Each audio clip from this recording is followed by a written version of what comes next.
Good evening, everyone. Thank you so much for coming tonight. I hope you enjoyed tonight's performance.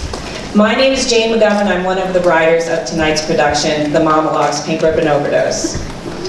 As you know, Kelly Corrigan was scheduled to be here this evening for a reading from her new memoir, Glitter and Glue. Unfortunately, last week, Kelly lost her father, George Corrigan, or as he was affectionately called by all who knew and loved him, Greenie. If you've read The Middle Place, you understand the significance of this loss and why Kelly could not be here tonight. Please know that despite her grief, she sends her best wishes and plans to reschedule her reading for VIP ticket holders soon. As soon as we have more details on when that will happen, we will let you know. To pay tribute to Kelly and Greenie, and to honor their unique bond, I'd like to introduce my friend and the founder of empowerHER, Cara Belvin.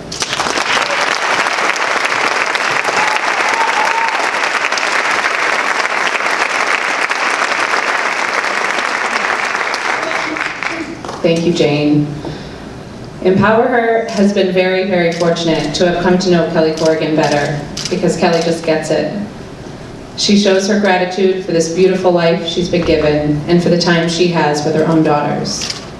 She refers to this beautiful life as the great adventure, an adventure that good people get pulled away from every day, kicking and screaming. My mother would have given anything to be here tonight, and she too would have laughed about breast cancer. Kelly tells her teenage daughters, things happen when you leave the house. I too learned this along the way, and to see that there is a beautiful life at your fingertips. My mother passed away at the young age of 37 after a 2-year battle with breast cancer when I was just 9 years old. And in 2013, with the wind at my back, I formed empowerHER out of the gratitude I felt for all of the layers of support I had growing up. And so many of you here tonight have supported me from day one. I would talk at length with friends, family, anyone who would listen, trying to explain this idea, this organization that I had in my head, and the programs, just what they would look like. I would tell friends who sadly could relate to my loss, who had lost their mother in childhood as well, and their eyes would quickly well with tears.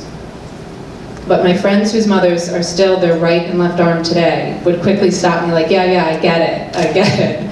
Here's a donation. I support this. This mission that has been so personal to me has become so personal to so many others in our community. And now we know that it is as much for these brave young girls as it is for their beautiful young mothers who will miss so much. empowerHER celebrates everyday moments like manicures, back-to-school shopping, lunch dates. The Mother's Day retreat is hair and makeup, yoga, art therapy, a walk along the river, a sort of anti-bereavement camp, And all services are at no charge to the family, and we remain an entirely volunteer-driven organization. And so in closing, I want to thank all of you, the actors, the playwrights who have donated their time, and for all the ways you've opened your hearts to give to others. And to all of you here this evening, thank you. Cheers.